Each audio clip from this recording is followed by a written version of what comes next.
we present a special Christmas story called The Gift of the Magi by O. Henry.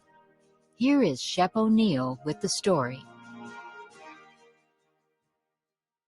$1.87, that was all, and 60 cents of it in the smallest pieces of money, pennies. Pennies saved 1 and 2 at a time by negotiating with the men at the market who sold vegetables and meat, negotiating until one's face burned with the silent knowledge of being poor. 3 times Della counted it. $1.87. And the next day would be Christmas. There was clearly nothing to do but sit down and cry, so Della cried, which led to the thought that life is made up of little cries and smiles, with more little cries than smiles. Della finished her crying and dried her face. She stood by the window and looked out, unhappily, at a gray cat walking along a gray fence in a gray backyard. Tomorrow would be Christmas Day, and she had only $1.87 to buy her husband Jim a gift. She had been saving every penny she could for months, with this result. Jim earned $20 a week, which does not go far. Expenses had been greater than she had expected. They always are. Many a happy hour she had spent planning to buy something nice for him, something fine and rare, something close to being worthy of the honor of belonging to Jim. There was a tall glass mirror between the windows of the room. Suddenly Della turned from the window and stood before the glass mirror and looked at herself. Her eyes were shining, but her face had lost its color within 20 seconds. Quickly she pulled down her hair and let it fall to its full length. Now, Mr. and Mrs. James Dillingham Young had 2 possessions which they valued. One was Jim's gold timepiece, the watch that had been his father's and his grandfather's. The other was Della's hair. Had the Queen of Sheba lived in their building, Della would have let her hair hang out the window to dry, just to reduce the value of the Queen's jewels. So now Della's beautiful hair fell about her, shining like a brown waterfall. It reached below her knees and made itself almost like a covering for her. And then quickly she put it up again. She stood still while a few tears fell on the floor. She put on her coat and her old brown hat. With a quick motion and brightness still in her eyes, she danced out the door and down the street. Where she stopped, the sign read, Madame Sophronia, hair goods of all kinds. Della ran up the steps to the shop, out of breath. "Will you buy my hair?" asked Della. "I buy hair," said Madame. "Take your hat off, and let us have a look at it." Down came the beautiful brown waterfall of hair. $20, said Madame, lifting the hair with an experienced hand. "Give it to me quick," said Della.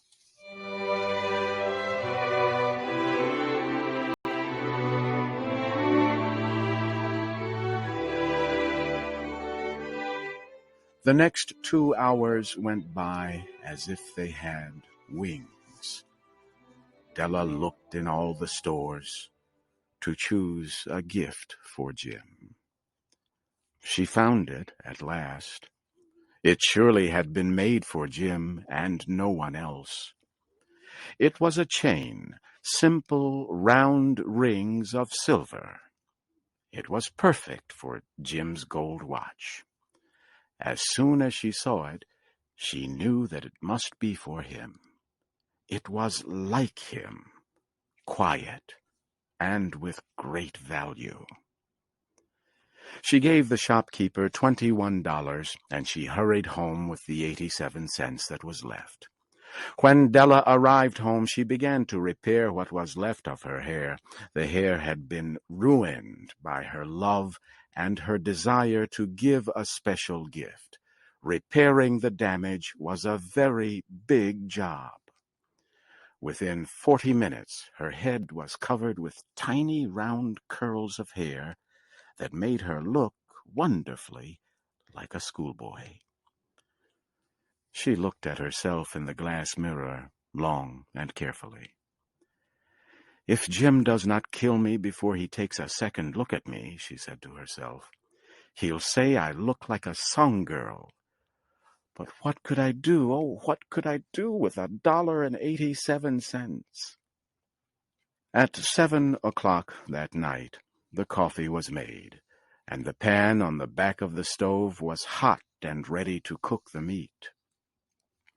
Jim was never late coming home from work. Della held the silver chain in her hand and sat near the door.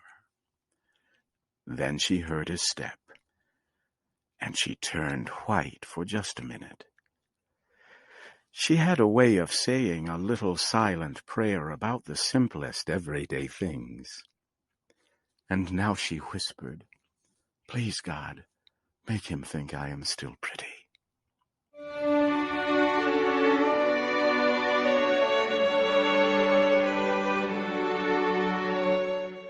The door opened and Jim stepped in. He looked thin and very serious. Poor man, he was only 22, and he had to care for a wife. He needed a new coat and gloves to keep his hands warm.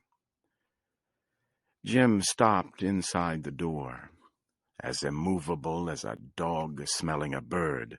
His eyes were fixed upon Della.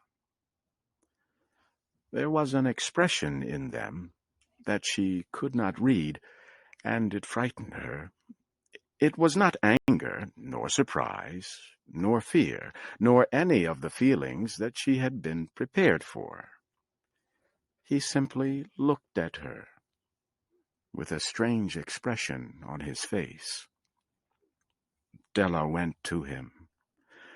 "Jim, my love," she cried, "do not look at me that way.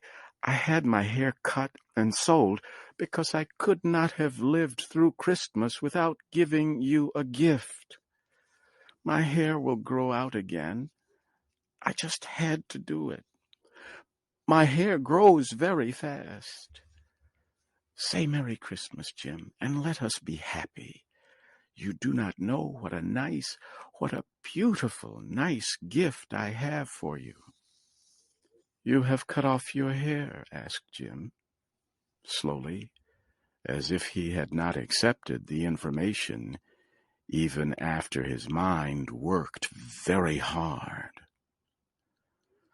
"Cut it off and sold it," said Della. "Do you not like me just as well?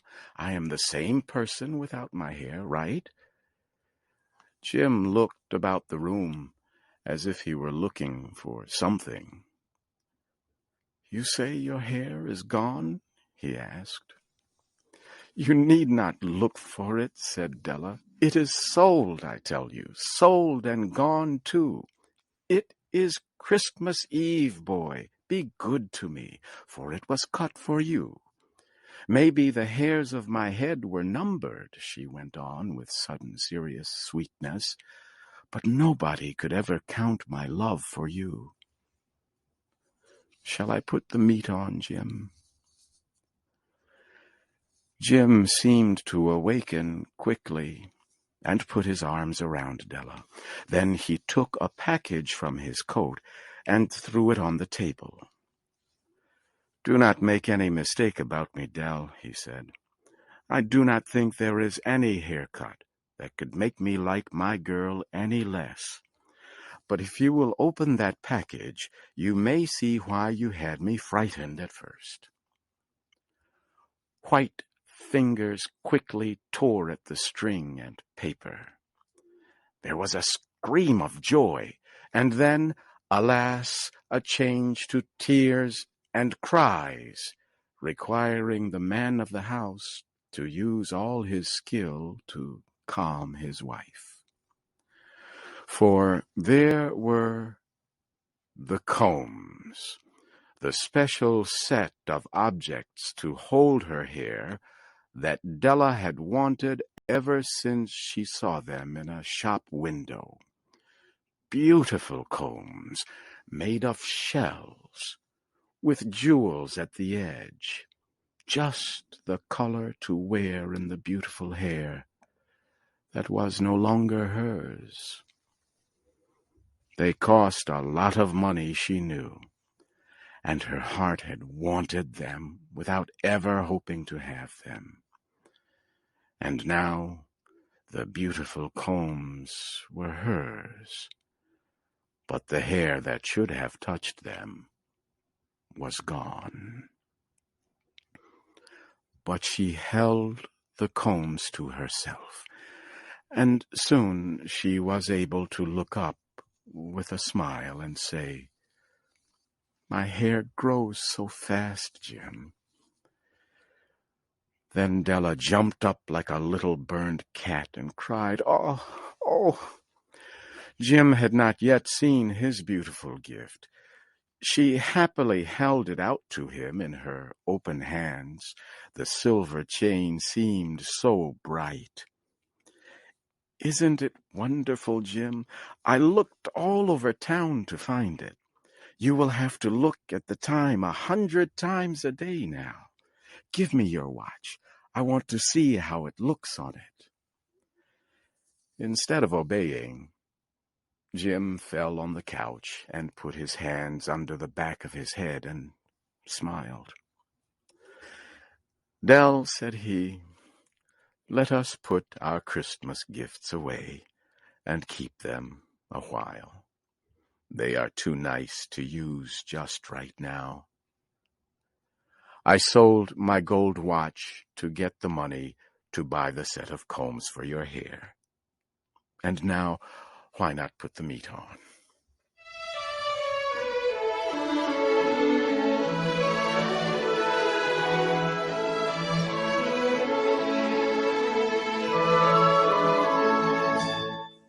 The Magi were wise men, wonderfully wise men, who brought gifts to the baby Jesus.